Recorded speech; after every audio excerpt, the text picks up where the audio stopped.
আমাদের রাজ্যে ক্রমাগত বিভাজনের রাজনীতি যেভাবে ছড়াচ্ছে, সেই বিভাজনের রাজনীতির উপরেও বোধহয় আমাদের একটু আলোকপাত করতে হবে। আমি দ্বিতীয় পর্যায়ে এই আলোচনাটা আনতে চাইব।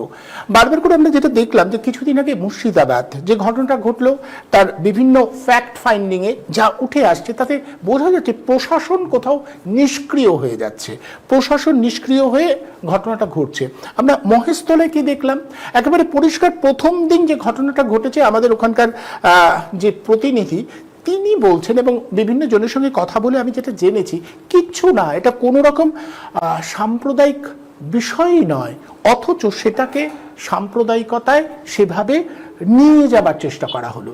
আমার প্রশ্ন, এই রাজ্যের যারা শাসক দল তারা তো অন্তত এটা মানছেন বা বলছেন যারা এই বিভাজনের রাজনীতি করবেন না, কারণ বিভাজনের রাজনীতি করবার জন্য দেশের যে শাসক দল, আমরা ভারতীয় জনতা পার্টিকে চিনি, তারা তো এই বিভাজনটাকে দিয়েই তাদের আইডেন্টিটি তৈরি করেছেন, বা তারা তো এই বিভাজন দিয়েই তাদের একটা রাজনীতির অভিমুখ তৈরি করে দিয়েছেন।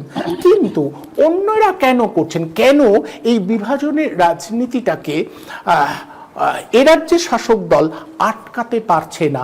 কোথাও কি তাদের কিছু বাধ্যবাধকতা কাজ করছে? যেমন মহেশতলে যে ঘটনাটা ঘটেছে একেবারে এড়ানো যেত।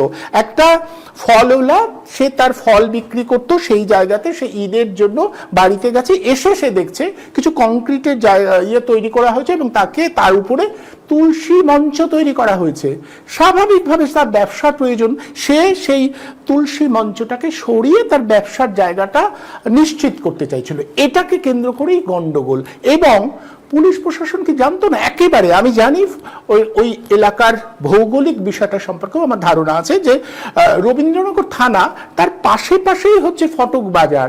রবীন্দ্রনগর থানার চোখ এরিয়াটা করা সম্ভব ছিল না। কি করে কংক্রিটের ওই জায়গাগুলো তৈরি করা হলো এবং কি করে একদিনের মধ্যেই ওই তুলসী মঞ্চ তৈরি করা হলো? প্রশাসন জানতো না? প্রশাসনের চোখের সামনে তো ঘটনাটা ঘটেছে, এবং তারপরে গোটা বিষয়টা নিয়ন্ত্রণ করবার জন্য পুলিশ প্রশাসনের এইরকম অসহায় অবস্থার মধ্যে কেন পড়তে হয়? আসলে কি কোথাও আমাদের রাজ্য সরকার এই বিভাজনের রাজনীতিটাকে নিয়ন্ত্রণ করতে ব্যর্থ হচ্ছে? আমি প্রথমে বিষয়ে গৌতমের কাছে আসবো। গৌতম, কোথাও কি এই যে বিভাজনের রাজনীতি, এটা নিয়ন্ত্রণ করতে ব্যর্থ হচ্ছে রাজ্য সরকার? এই ব্যর্থতা কিন্তু তাদের ভারী পড়বে, মানে আমি বলছি এতে তাদের কিন্তু অনেকটা মূল্য দিতে হবে, কারণ শেষ পর্যন্ত বিভাজনের রাজনীতির সব থেকে পরিচিত যে দল, সেই দলটাই কিন্তু এটা সুবিধা পেতে পারে। তাহলে কেন নিষ্ক্রিয় থেকে প্রশাসন কিংবা কর্মীদের একটু দূরে রেখে এই ধরনের ঘটনাগুলো ঘটতে দিচ্ছে রাজ্য শাসক দল? কেন? আমি আপনাকে দুটো ব্যাখ্যা করতে যাচ্ছি। এক, আজকে বিভিন্ন রাজনৈতিক দলগুলো যদি ভোটারদেরকে কালনেমের লঙ্কা ভাগের মতো করে ভাগ করতে শুরু করে, তাহলে পরে এই ঘটনার আরো আগামী দিনে পুনরাবৃত্তি হবে।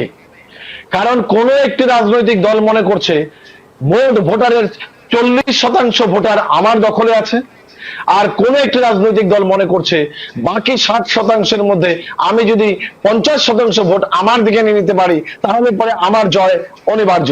ফলত অনেকটা কালনেমির লঙ্কা ভাগের মতো করে তারা এই ভোটারদেরকে বিভাজন করছেন।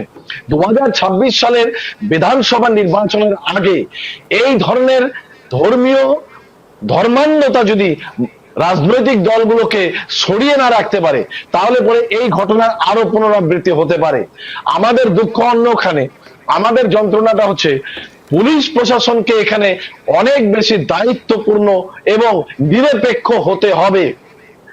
আজকে যদি প্রত্যেকটি রাজনৈতিক দল যদি এই সার্বজনীন ভাবে নিজেদের চেহারাটা প্রকাশ করে, সর্বদলীয় ভাবে নিজেদের চেহারা প্রকাশ করে, আগামীকালকে কোন রকম দুর্নীতি হবে না। কারণ আমাদের ভোট বাক্সে এই ইকুয়েশনের ভিত্তি দিয়ে আগামী 2026 সালের বৈতরণী পার করবার একটা খেলা রয়ে গেছে আমাদের মধ্যে। ফলত এই ভাবনাগুলো থেকে বেরিয়ে আসা উচিত। পুলিশ প্রশাসন যে সময়টাতে এসছে তার চেয়ে অনেক আগেই সেখানে উপস্থিত থাকতে পারলে আজকে অনেক আগেই সেটা কন্ট্রোল হতো। যদি 10 ঘন্টা পরে কন্ট্রোল হয় সেটা অন্তত 2 ঘন্টা পরে কন্ট্রোল হয়ে যেত। সেখানে কেন পুলিশ প্রশাসন আরো দ্রুত ভূমিকা নিল না, এটা আমাদের কাছে দেখবার। আমরা মনে করি আমরা রাষ্ট্রবাদীকে বা রাষ্ট্রদ্রোহীকে বলবো না, কারণ আমরা কিছু মানুষ সাম্যবাদীতে বিশ্বাস করি, আমরা সেই বিশ্বাসকে পাথেয় করি যেহেতু, তাই আমাদের পথ চলা সার্বজনীন, আমাদের পথ চলা সবাইকে নিয়ে চলবার কথা বলি। তাই 2026 সালের নির্বাচনের আগে আমরা যারা সাম্যবাদে বিশ্বাস করি বা সাম্যবাদকে এগিয়ে নিয়ে যাওয়ার কথা ভাবি, আমার মনে হচ্ছে তাদের অত্যন্ত সন্তর্পণে পা ফেলতে হবে। কারণ ধর্মকে ভোটের রাজনীতি ব্যবহার করবার যত বেশি প্রবণতা দেখা দেবে, তত বেশি এই ছোট ছোট ঘটনাগুলোকে একটা অদ্ভুত রকম ধর্মীয় মোড়কে বেঁধে দিয়ে সেটাকে বিভাজন করবার চেষ্টা করবে। আমাদের মনে হয় আমরা যারা সাম্যবাদে বিশ্বাস করি, আমরা যারা ধর্মীয় মেরুকরণ থেকে নিজেদের সরিয়ে রাখবার কথা ভাবি, তাদের অনেক বেশি দায়িত্বশীল হবার বোধহয় এটা সময় এসে গেছে। কারণ আগামী 26 সালের নির্বাচনের আগে আমাদের অনেক বেশি সতর্কভাবে পা ফেলতে হবে। আমরা কোন ধর্মীয় মেরুকরণের মধ্যে বাদ দিতে রাজি নই, কারণ আমরা মনে করি সকলে মিলে চলার আনন্দ। এবং ভারতবর্ষ শুধু তাই নয়, আমরা যখন ভাবি যে ভারতবর্ষকে রক্ষা করতে গেলে পরে একটি জাতীয় ঐক্য প্রয়োজন, ভারতবর্ষের জাতীয় ঐক্যতাই পারে ভারতবর্ষকে রক্ষা করতে, তাই আমরা সেইখান থেকে যাতে আমরা সরে না যাই এবং আমাদের সন্তর্পণ, আমাদের সামাজিক দায়িত্ব অনেক বেড়ে গেছে। এই ধরনের ইলেকট্রনিক্স মিডিয়া, আপনাকে অত্যন্ত সাধুবাদ যে আপনি এই বিষয়গুলোকে প্রতিনিয়ত আপনার চ্যানেলের মধ্য দিয়ে প্রকাশ করেন। এই ধরনের সাম্যের কথা আমাদের বলতে হবে, কারণ আমরা সাম্যের জয়গানটা গাইতে চাই, গাই সাম্যের জয়গান। কারণ তা না হলে আগামী 2026 সালের আগে ছোট ছোট অনেক বিষয়কে কেন্দ্র করে এই ধরনের রাজনৈতিক ধর্মান্ধতার লড়াই যে কোনো সময় মাথাচাড়া দিয়ে উঠতে পারে। এটা অস্বীকার করবার জায়গা নেই। ওপার বাংলারও একটা অস্বাস্থ্যকর অবস্থার কারণে বহু অনুপ্রবেশও এপার বাংলায় চলে এসছে, যাদের সঙ্গে আমাদের ভাবনার মননের একটা পার্থক্য আছে, সেটাও যেন না ঘটতে পারে আমাদের এটা মনে রাখতে হবে। আমরা সবাই মিলে থাকতে চাই। এই বাংলা সংস্কৃতির বাংলা, এই বাংলা বহু প্রাচীন একটা সুন্দর সহাবস্থানের বাংলা। তাই জাতীয় ঐক্যকে সুরক্ষিত করতে গেলে সহাবস্থানকে পাথেয় করে এগিয়ে চলবার কথা ভাবতে হবে, এটা আমি অন্তত বিশ্বাস করি।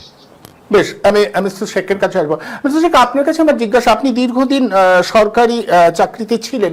আমি আপনাকে যদি জিজ্ঞাসা করি যে ধরুন এখানে ঘোষিত বিরোধী রাজনৈতিক দল, সেই দলটা যদি এইরকম বিভাজন করে, তাহলে কি তারা আরো দুর্বল হবে? এই রাজ্যের আমরা তো বারবার দেখেছি, এই রাজ্যে ক্ষমতায় আসতে গেলে একটা বড় অংশের মানুষের সমর্থন দরকার। যদি এমন কিছু করা হয় যে ধর্মের পরিচয় যারা সংখ্যালঘু তারা যদি এককাট্টা হয়ে বিরুদ্ধে চলে যায়, তাহলে তো ক্ষমতায় আসার বিষয়টা অনেকটা পিছিয়ে যায়। এই যে যে ইস্যুগুলো রয়েছে মানুষের, এত চাকরি চুরি, দুর্নীতি, শিক্ষাক্ষেত্রে বিপর্যস্ত অবস্থা, হাসপাতালে স্বাস্থ্য বিভাগ একেবারে দুর্নীতিতে ভরে যাচ্ছে, কোথাও মনে হয় না বিরোধী দল যদি এটাকে সামনে রেখে রাজনীতিটা করত, মানুষকে উদ্বুদ্ধ করবার চেষ্টা করত, তারা তাদের জনসমর্থনের ভিত্তিটাকে আরো বাড়িয়ে তুলতে পারত? তা না করে এই যে ধর্মীয় বিভাজন তাদের শক্তিকে কি আরো খর্ব করছে না? তাদের মানে কেন এটাকে ছেড়ে তারা বেরোতে চাইছে না কেন?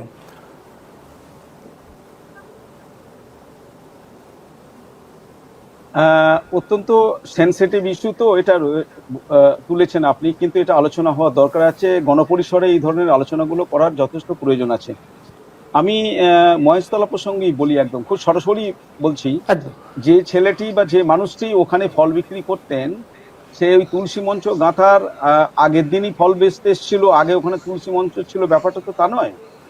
মহেশতলাকে ওই এলাকায় হিন্দু মুসলিম মিলিতভাবে বসবাস করেছে, একটা সম্প্রীতির মধ্যে দিয়ে চলছিল।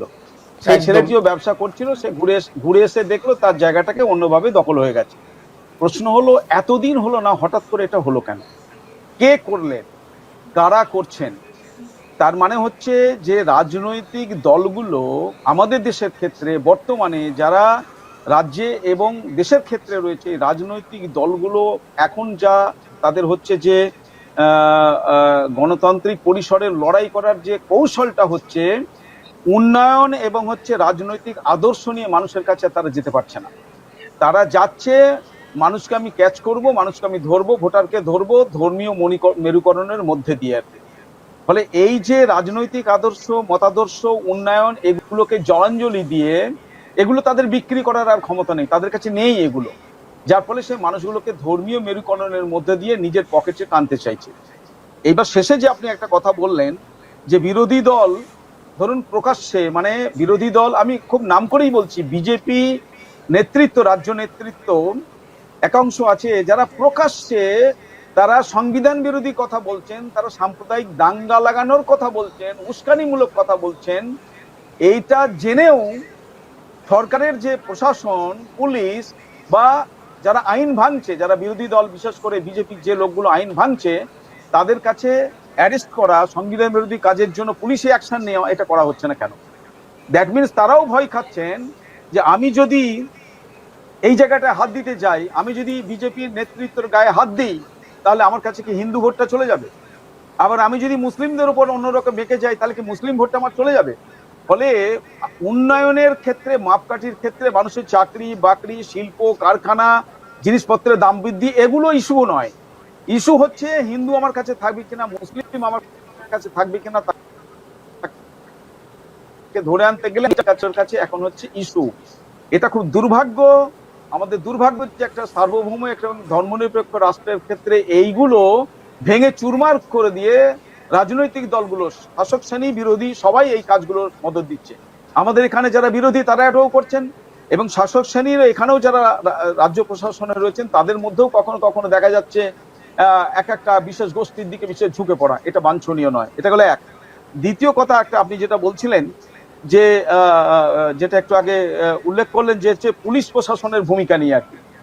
এখন পুলিশ প্রশাসন খুব ইন্ডিপেন্ডেন্টলি, স্বাধীনভাবে যদি পুলিশ প্রশাসন কাজ করতে পারে, তাহলে পুলিশের একটা ক্ষমতা আছে, তার যোগ্যতা দক্ষতা পুলিশের আছে, তারা করতে পারে। কিন্তু পুলিশ প্রশাসনও অনেক সময় হয় কি, তার উচ্চতর যে মানে অথরিটি আছে তাদের উপর এতখানি নির্ভরশীল, তারা চট করে কিছু করতে পারে না। ফলে এই যে প্রশাসনের নীতি নির্ধারক যারা রয়ে গেছেন, একদম উপর স্তরে অ্যাপেক্সে যারা আছেন, তাদের প্রতি এই নির্ভরশীলতা অনেক সময় পুলিশ প্রশাসনকে স্বতঃস্ফূর্তভাবে তারা আইনের প্ল্যাটফর্মের উপর দাঁড়িয়ে সঠিকভাবে তারা পদক্ষেপ নিতে পারে না, তাদের একটা নির্ভরশীলতা রয়ে গেছে বলে আর কি। ফলে পুলিশ যেটা আপনি বলছিলেন, গৌতম বাবু যেটা বলছিলেন যে পুলিশ জানলো না, জানতো তো, সামনেই হচ্ছে, থানার সামনে হচ্ছে, এগুলো ঘটছে, তাহলে পুলিশ সেটাকে বাধা দেবেন না কেন? কারণ পুলিশ বাধা দিতে পারছে না, যতক্ষণ পর্যন্ত উপরতলার কোনো নির্দেশ আসবে ততক্ষণ সেটা বাধা দেবে না। এই উপরতলার নির্দেশটা অপেক্ষা করতে হচ্ছে যে উপরতলা কোনটাকে চাইছেন, তিনি কোন ধর্মের দিকে ঝুঁকে চলতে চাইছেন। এই যে ধর্মকেন্দ্রিক, এই যে সম্প্রদায় কেন্দ্রিক ভাবনা নিয়ে রাজনৈতিক দলগুলো ভোটের কথা মাথায় রেখে এগুচ্ছে, এটা খুব বিপজ্জনক। আমাদের একটি ধর্মনিরপেক্ষ রাষ্ট্রের ক্ষেত্রে, গণতান্ত্রিক পরিসরে এটা একটা খুব বিপজ্জনক ইঙ্গিত বহন করছে আর কি। ফলে এই ধর্মকে কেন্দ্র করে যে আঁকড়ে ধরার যে প্রবণতা, এটা যদি চলতে থাকে, আমাদের দেশ কোন দিকে যাবে, এটা একটা খুব একটা মারাত্মক ভয়ঙ্কর দিক।